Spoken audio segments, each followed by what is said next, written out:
की शुरुआत होती है और हम देखते हैं एक प्रिंसेस यानी एक शहजादी को जो इस वक्त अपने महल में कैद थी। अब जैसे ही उसे होश आती है तो वो इस कमरे से बाहर निकलने की कोशिश करती है, लेकिन वो यहाँ से नहीं निकल पाती क्योंकि दरवाजा बंद था। तब उसे यहाँ पर पता चलता है कि मुझे तो यहाँ पर कैद किया हुआ है और तभी फौरन उसे ये भी याद आ जाता है कि मुझे कोई चीज सुंघाकर बेहोश किया गया था। इतनी ही देर में प्रिंसेस के कमरे में दो गार्ड्स आ जाते हैं, जिन्हें देखकर वो ऐसे लेट जाती है जैसे वो सो रही है, यानी वो एक किस्म का ड्रामा कर रही थी। और अब जैसे उनमें से एक गार्ड प्रिंसेस के पास आने की कोशिश करता है तो तभी वो अचानक से उठ जाती है और उस गार्ड पर हमला कर देती है। वो उसे काफी मार रही थी, काफी मुकाबला कर रही थी, जो देखने से साफ लग रहा था कि वो एक काफी अच्छी फाइटर है, यानी उसे लड़ना काफी अच्छे से आता है। इसीलिए वो अकेले ही दोनों गार्ड से डट कर लड़ी और वो उन दोनों को मार कर उसी कमरे में बंद कर देती है और वहाँ से बाहर निकल आती है। अब वो दूसरे कमरे में आकर खिड़की से देखती है कि दूसरे शहर के प्रिंस यानी शहजादे जिसका नाम जूलियस है, उसने प्रिंसेस के सारे लोगों को कैद किया हुआ है, जिसमें प्रिंसेस के माँ बाप यानी राजा रानी और छोटी बहन भी शामिल थे। अब हम कहानी में कुछ वक्त पहले का सीन देखते हैं जहाँ इसी प्रिंस जूलियस और प्रिंसेस की शादी होने वाली थी, लेकिन अब क्योंकि प्रिंस एक अच्छा इंसान नहीं था इसलिए वो उसे शादी करना नहीं चाहती थी। इसी वजह से शादी के वक्त ही वो वहाँ से भाग जाती है, जिस वजह से जूलियस को काफी बुरा लगता है और आज वो इसी चीज का ही बदला ले रहा था, क्योंकि चाहे कुछ भी हो जाए उसे हर हाल में प्रिंसेस चाहिए थी, क्योंकि वो इस पूरे शहर का राजा बनना चाहता है जो सिर्फ प्रिंसेस से शादी करके ही बन सकता है। और जूलियस का राजा बनना इसलिए भी आसान था क्योंकि प्रिंसेस का कोई भाई नहीं था। फिर अब प्रिंसेस के कमरे में एक गार्ड आता है जिसने अपने चेहरे पर काफी मजबूत आयरन मास्क पहना हुआ था, यानी लोहे का बना हुआ। प्रिंसेस उस गार्ड को देखते ही बाथ टब में छुप जाती है और पानी में अपना सांस रोके रखती है। अब गार्ड यहाँ पर आकर चेक करने लगता है और जब उसे यकीन हो जाता है कि यहाँ कोई नहीं है तो वो यहाँ से जाने लगता है। उसके जाते ही प्रिंसेस जैसे वहाँ से निकलकर बाहर जा रही होती है तो तभी उस गार्ड की नजर उस पर पड़ जाती है और वो उसे पकड़ लेता है। यहाँ अपने बचाव में वो भी गार्ड से लड़ने लगती है और अब यहाँ पर गार्ड और प्रिंसेस की काफी लड़ाई होने लगती है। लड़ाई के एंड में आखिर प्रिंसेस उस गार्ड को हराकर जान से मार डालती है। अब एक पुरानी बात सोचने पर प्रिंसेस को याद आता है कि मेरे डैड यानी राजा हमेशा से ये चाहते थे कि उनका एक बेटा हो। यही गुजरे हुए वक्त में हम एक औरत को देखते हैं जो दरअसल प्रिंसेस की टीचर और मास्टर थी, यानी इन्होंने ही प्रिंसेस को सब कुछ सिखाया, मतलब तलवारबाजी कैसे की जाती है, खुद को बचाने के लिए लड़ना कैसे होता है, इसके अलावा और भी बहुत कुछ। और ये वो वक्त था जब प्रिंसेस की बहन होने वाली थी, इसीलिए प्रिंसेस की मॉम यानी रानी उस टीचर से कहती है कि प्रिंसेस के फादर को ये बात बिल्कुल भी पसंद नहीं है कि वो तलवारबाजी सीखे या लड़ना सीखे, क्योंकि उनके हिसाब से सारे काम लड़कों के करने के होते हैं न कि लड़कियों के। अब गुजरे हुए वक्त की बातें याद करते हुए प्रिंसेस यहाँ से चली जाती है, जहाँ अब वो एक कमरे में पहुँचती है, लेकिन तब दो गार्ड्स यहाँ भी आ जाते हैं और वो इनसे भी लड़ती है, काफी बहादुरी से मुकाबला करती है। आखिरकार वो इनको भी मारकर वहाँ से बाहर आ जाती है। फिर जूलियस अपने एक सीनियर गार्ड को प्रिंसेस को चेक करने भेजता है। वो कहता है कि जाओ देख कर आओ वो शादी के लिए तैयार है या नहीं। अब वो सीनियर गार्ड प्रिंसेस को ढूंढने के लिए खुद नहीं जाता बल्कि एक दूसरे गार्ड को भेजता है जो अच्छा खासा था, यानी सेहतमंद था। और वो गार्ड सेहतमंद होने की वजह से इतना ऊपर नहीं जाना चाहता, लेकिन सीनियर गार्ड जबरदस्ती उसे भेजता है। प्रिंसेस जो की अभी भी सबसे छुप कर भाग रही थी, जहाँ वो सेहतमंद गार्ड को देखकर प्रिंसेस छुपने के लिए बाहर खिड़की से लटक जाती है। अब जब गार्ड को प्रिंसेस यहाँ नहीं मिलती तो वो यहाँ से चला जाता है। गार्ड के जाने के बाद प्रिंसेस भी वापस कमरे में आकर वहाँ से चली जाती है। उनसे छुपते छुपाते प्रिंसेस अपने कमरे में आकर अपने बेड के नीचे से एक तलवार निकालती है, जहाँ एक बार फिर से वो पुराने वक्त को याद करने लगती है कि कितने अच्छे तरीके से मेरी मास्टर टीचर ने मुझे तलवारबाजी सिखाई और ये तलवार प्रिंसेस को उन्होंने ही दी थी क्योंकि वो प्रिंसेस से बहुत खुश थी। अब उस सेहतमंद गार्ड की हालत इतनी ऊपर आने की वजह से काफी खराब हो गई थी, वो बहुत थक चुका था। प्रिंसेस जैसे अपने कमरे से बाहर आती है तो वो यहाँ कुछ आवाजें सुनती है। यहाँ दीवार में एक सुराख था जिसके जरिए वो देखती है कि कमरे में इस वक्त जूलियस और उसकी दोस्त जिसका नाम मोरा है वो अकेले हैं, मतलब कि जूलियस का अपनी दोस्त के साथ ताल्लुक है। और अब जब प्रिंसेस अपनी तलवार को दीवार के आर पार करके जूलियस को मारने वाली होती है तो तभी जूलियस के कमरे में गार्ड्स आ जाते हैं। वो जूलियस को कहते हैं कि आपको राजा ने बुलाया है। तब वो राजा की बात सुनने के लिए वहाँ से निकल जाता है। प्रिंसेस दीवार में बनी एक छोटी सी जगह के जरिए दूसरे कमरे में जाती है, लेकिन तभी एक गार्ड जिसने मजबूत सूट पहना था वो प्रिंसेस पर हमला कर देता यहाँ वो भी डट कर उसका सामना करती है। अब देखते ही देखते यहाँ उन दोनों की खतरनाक लड़ाई शुरू हो जाती है, लेकिन बाद में प्रिंसेस उसके जिस्म में आग लगाकर उसे खिड़की से नीचे फेंक देती है। नीचे जहाँ उसने गार्ड को फेंका था वहाँ जूलियस खड़ा हुआ था। यहाँ सेहतमंद गार्ड आकर बताता है कि मैंने प्रिंसेस को हर जगह देखा लेकिन वो कहीं नहीं मिली मुझे। इस बात पर जूलियस अपने सीनियर गार्ड पर काफी गुस्सा करता है, उस पर काफी भड़कता है। वो कहता है कि जाओ फौरन और पूरे महल की तलाशी लो। ये कहने के बाद खुद वो यहाँ से चला जाता है। अब यहाँ मोइरा गार्ड्स पर शक करने लगती है और कहती है कि कोई तो ऐसा है जिसे इस महल के सारे रास्ते काफी अच्छे से पता है। तब उसकी इस बात का सब मजाक बनाने लगते हैं और हंसते हैं। अब अपनी बेइज्जती की वजह से मोइरा को काफी गुस्सा आ जाता है, इसीलिए वो अपने घोड़े से उस सीनियर गार्ड पर हमला कर देती है और उसे काफी बुरी मौत देती है क्योंकि वो उसका गला काट देती है।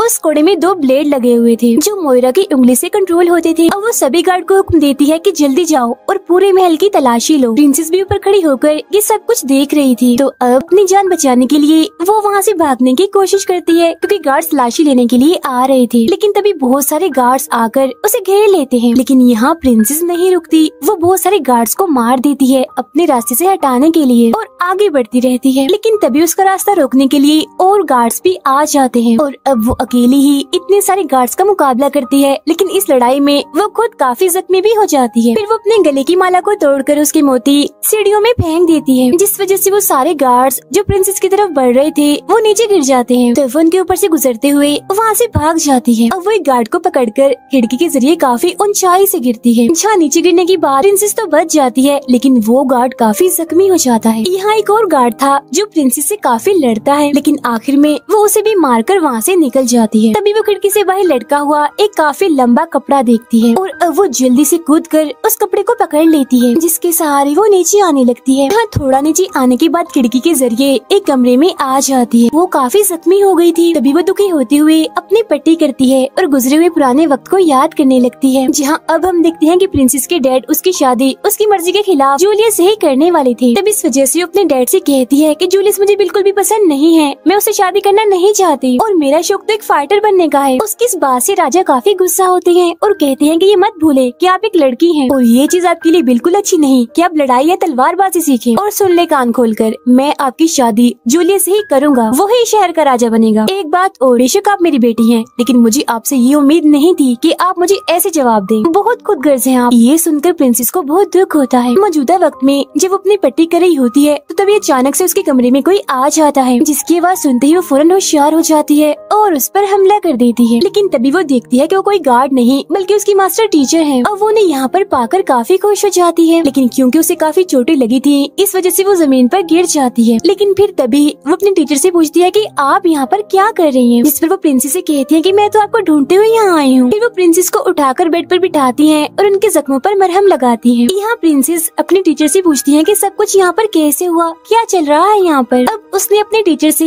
ये बात इसीलिए पूछी थी क्योंकि उसे तो कुछ भी याद ही नहीं था। तब यहाँ वो टीचर बताती है कि कुछ वक्त पहले एक रात को जूलियस अपने गार्ड्स को लेकर आया था हमसे लड़ने के लिए, हम पर हमला करने के लिए, लेकिन जो हमारे लोग थे वो उनसे लड़ने के लिए बिल्कुल भी तैयार नहीं थे। अब जूलियस एक काफी बेरहम इंसान है, उसे किसी पर भी तरस नहीं आया, किसी को भी उसने हमदर्दी नहीं दिखाई, बल्कि वो तो सबको मार रहा था, हद से ज्यादा जुल्म कर रहा था। ये जानने के बाद प्रिंसेस को बहुत दुख होता है और वो इस सबका जिम्मेदार खुद को समझती है। ये देखकर टीचर उसे समझाती है कि ये वक्त खुद को इल्जाम देने का नहीं बल्कि हिम्मत करने का है, सबकी जान बचाने का है। आगे वो प्रिंसेस को बताती है कि इस महल से निकलने का सिर्फ और सिर्फ एक ही रास्ता है और वो रास्ता है एक पानी का रास्ता। अब वो दोनों वहाँ से निकलकर किचन की तरफ बढ़ती हैं, जहाँ वो देखती हैं कि जूलियस के सारे गार्ड्स तबाही मचा रहे हैं, सब लोगों पर जुल्म कर रहे हैं। यहाँ 3 गार्ड्स मिलकर एक औरत को पकड़ लेते हैं और उसके साथ काफी बुरा सलूक करते हैं। ये देखकर चुपके चुपके से वो दोनों वहाँ आती हैं और गार्ड्स पर हमला कर देती हैं। वो उस औरत को भी कहती है कि पीछे एक रास्ता है, वहाँ से तुम भाग जाओ। अब वो दोनों एक एक करके सभी गार्ड्स का मुकाबला करती हैं, उनसे लड़ती हैं। जाहिर सी बात है वो काफी बहादुर थी, इसीलिए वो गार्ड्स को मारती जा रही थी। एक बचा हुआ गार्ड जैसे उन पर हमला करने जा रहा था तो तब इतनी ही देर में वहाँ आ जाती है मोइरा, जो पीछे से अपने घोड़े के जरिए उस गार्ड को मार देती है ताकि वो गार्ड प्रिंसेस और टीचर के पास ना जाए। और अब यहाँ वो खुद उन दोनों से लड़ती है, जहाँ प्रिंसेस और टीचर डट कर एक साथ उसका मुकाबला करती है। लेकिन तभी मोइरा अपने घोड़े में प्रिंसेस को लपेट कर उसे लटका देती है, जहाँ वो टीचर प्रिंसेस को बचाने के लिए मोइरा से लड़ती है। अब गला घुटने की वजह से प्रिंसेस की हालत मरने वाली हो जाती है, लेकिन इससे पहले कि प्रिंसेस अपना दम तोड़ती उनकी टीचर मोइरा को मारती है है उसे काफी पीछे धक्का देती है, जिस वजह से प्रिंसेस उसके कोड़े की रस्सी से आजाद हो जाती है। फौरन ही बाद वो टीचर मोइरा की चारों तरफ आग लगा देती है ताकि मोइरा उन्हें रोक न सके, वो यहाँ से भाग जाए। अब यहाँ टीचर प्रिंसेस को कहती है कि तुम अकेली ही यहाँ से भाग जाओ, मगर प्रिंसेस मना कर देती है कि वो टीचर के बगैर जाना नहीं चाहती थी। अब टीचर उसे काफी समझाती है कि मेरी बात मान जाओ और भाग जाओ यहाँ से, क्योंकि आपका यहाँ से जाना जरूरी है, आपको अपनी फैमिली को बचाना है। मैं अकेली यहाँ रुककर मोइरा का सामना करूँगी। तो प्रिंसेस उनकी बात मान लेती है और अकेली ही यहाँ से जाने के लिए तैयार हो जाती है और वो उसी पानी के रास्ते से बाहर आ जाती है। वो उस जेल तक पहुँच जाती है जहाँ उसकी फैमिली कैद थी। प्रिंसेस देखती है कि यहाँ पर 3 गार्ड्स मौजूद हैं जो उनकी फैमिली पर नजर रखने के लिए यहाँ पर बैठे हुए हैं। तीनों गार्ड्स यहाँ पर शराब पी रहे थे, कोई गेम खेल रहे थे। तभी प्रिंसेस उनके पास जाकर शराब का एक ग्लास पीती है और एकदम से ही उन पर हमला करके उन्हें मारने लगती है। सभी गार्ड से लड़कर वो अपनी फैमिली को जेल से बाहर निकाल लेती है। यहाँ प्रिंसेस के डैड अपनी बेटी को उन गार्ड से लड़ता हुआ देखकर काफी हैरान हो गई थी। अब जब वो अपनी फैमिली को वहाँ से ले जा रही थी कि तभी अचानक से यहाँ और गार्ड्स आ जाते हैं जो उन लोगों पर हमला करके उन्हें बेहोश कर देते हैं। अब प्रिंसेस को जैसे होश आती है तो वो खुद को जूलियस के सामने बंधा हुआ पाती है। यहाँ उसके साथ उसकी पूरी फैमिली भी थी। तभी यहाँ मोइरा प्रिंसेस के टीचर को भी ले आती है। यहाँ प्रिंसेस जूलियस से कहती है कि मैं तो दिन रात आपके बारे में ही सोचती रहती हूँ। तो वो पूछता है कि क्या सोचती रहती है तुम मेरे बारे में, जिस पर वो कहती है कि मैं आपको मारने के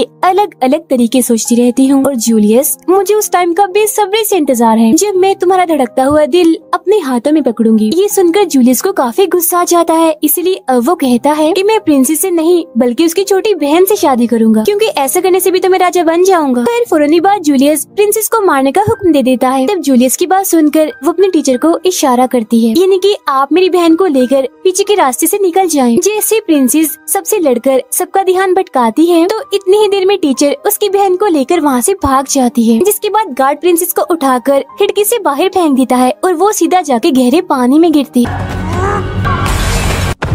पानी में जाते ही कुछ देर के लिए वो बेहोश हो जाती है, लेकिन फौरन ही बाद वो होश में आ जाती है और याद करती है कि अभी मैंने अपनी फैमिली को बचाना है, उनके लिए लड़ना है और तो और अपने पूरे शहर को बचाना है। ये बातें याद आती है अपने हाथ में बंधी हुई रस्सी को पानी में ही पड़े कांच के एक टुकड़े से काट लेती है। ऐसा करते ही वो पानी से बाहर आ जाती है। अब जूलियस प्रिंसेस के माँ बाप को बेड़ियों में बंद करके एक चर्च में लाता है जहाँ पहले से ही बहुत सारे लोग मौजूद थे। दरअसल वो यहाँ पर प्रिंसेस की छोटी बहन से शादी करने के लिए आया था। यहाँ आते ही फौरन वो प्रिंसेस की बहन को ढूंढने का हुक्म दे देता है और प्रिंसेस वापस से महल आ जाती है जहाँ सामने से गार्ड उस पर हमला करने के लिए आता है। लेकिन तभी हम देखते हैं कि प्रिंसेस की छोटी बहन वहीं पर मौजूद एक स्टैचू के पीछे छुपी हुई है और अब जैसे गार्ड उस स्टैचू के सामने आता है तो वो उसे गार्ड पर फेंक देती है, जिस वजह से उसकी मौत हो जाती है। तब इतनी ही देर में वो टीचर भी यहाँ पर आ जाती हैं, जिन्हें देखकर प्रिंसेस काफी खुश हो जाती है। लेकिन वो इस बात से दुखी थी कि काश अगर मैंने जूलियस से शादी कर ली होती तो आज मुझे ये दिन ना देखना पड़ता।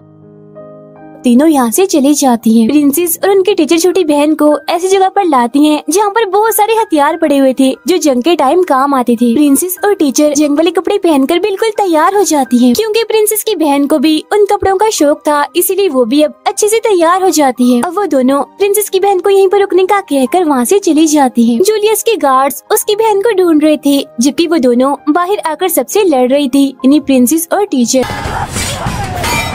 अब जब जूलियस प्रिंसेस की आवाज सुनता है तो वो काफी हैरान हो जाता है, क्योंकि उसे तो यही लग रहा था कि प्रिंसेस मर चुकी है। तब यहाँ वो अपने और गार्ड्स उन दोनों से लड़ने के लिए बाहर भेजता है। उधर चुपके से प्रिंसेस की बहन चर्च में आती है और वहाँ बैठे टीचर के साथी को खोल देती है। लेकिन तभी जूलियस उसे यहाँ देख लेता है और पकड़कर फादर के पास ले जाता है शादी करने के लिए। ये देखकर प्रिंसेस काफी परेशान हो जाती है, लेकिन वो दोनों रुकती नहीं बल्कि अलग अलग होकर बड़ी बहादुरी से बड़े अच्छे अंदाज से सारे गार्ड से लड़ रही होती है।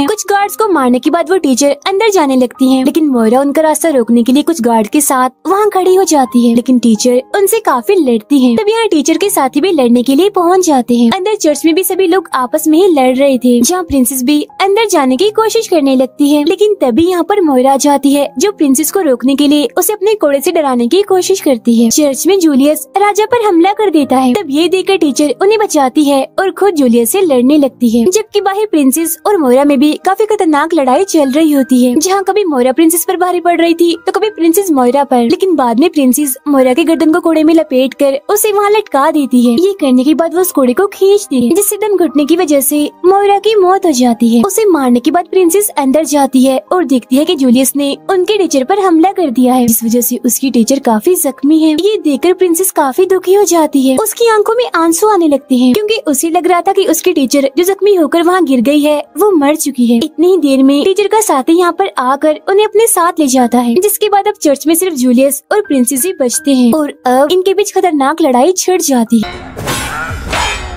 यहाँ वो प्रिंसेस की पहले वाली चोट पर हमला करता है, जिससे वो और जख्मी हो जाती है। काफी दर्द होने लगता है उसे और अब वो नहीं लड़ पाती। इसके फौरन बाद ये दोनों चर्च से बाहर सबके सामने आ जाते हैं, जहाँ प्रिंसेस अपने घुटने टेक कर जूलियस के सामने बैठी हुई थी। जूलियस ने भी अपनी तलवार को उसके गले पर रखा हुआ था। वो यहाँ पर सभी लोगों को बता रहा था कि अब से यहाँ का नया राजा मैं हूँ। लेकिन तभी यहाँ पर प्रिंसेस को अपने टीचर की बताई हुई एक बात याद आती है, जो वो उसे हमेशा करती थी कि लड़ाई के वक्त हमेशा बर्दाश्त रखें और अपना फोकस पूरा ध्यान लड़ाई पर ही रखें। और अब वो बिल्कुल ऐसा ही करती है। जहाँ प्रिंसेस को एकदम चुपचाप देखकर जैसे जूलियस का ध्यान उस पर से हटता है, तो तब वो जल्दी से जूलियस की हाथ से तलवार लेकर एक एक झटके में उसका सर काटकर जिस्म से अलग कर देती है। क्योंकि जूलियस ने अपने सर पर राजा का ताज पहना हुआ था, तो सर कटने की वजह से वो भी नीचे गिर जाता है। उस ताज को उठाकर प्रिंसेस अपने डैड राजा के पास जाती है। राजा अपना ताज पहनकर सबके सामने ये ऐलान करते हैं कि अब की बाद इस शहर का राजा कोई और नहीं बल्कि मेरी बेटी प्रिंसेस होगी। ये सुनकर वहाँ मौजूद सब लोग काफी खुश हो जाते हैं। तब प्रिंसेस अपने टीचर को